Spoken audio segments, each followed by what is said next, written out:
বাঘমামার এখন অনেক রাগ, কারণ বাঘমামাকে এখনও খাবার দেওয়া হয়নি দুপুরের। তো এখন বিকেল ৩টা বেজে গেছে, আর এদিকে একটা পিচ্ছি বাঘমামারে এত জ্বালাইতেছে যে পানি দিতেছে আর বলতেছে তুই খাঁচার ভিতরে বন্দি, তুই তো এখন কিছুই করতে পারবি না। তো আমি মনে মনে ভাবতেছি, যদি বাঘটা এখন ছুটতে পারে তাহলে এই পিচ্ছিটার কী অবস্থা করব। আর এদিকে আমি তো মোবাইল খুব কাছে নিয়ে ভিডিও করতেছি। তো বাঘমামা আমার দিকে তাকাই রইছে।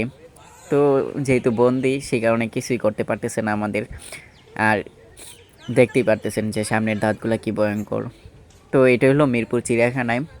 যারা মিরপুর চিড়িয়াখানায় আসতে চান অবশ্যই আপনাদের ছোট বাচ্চা নিয়ে আসবেন আর সেফটি থাকবেন, কারণ ছোট বাচ্চাদের অনেক ক্ষতি হয়েছে এখানে।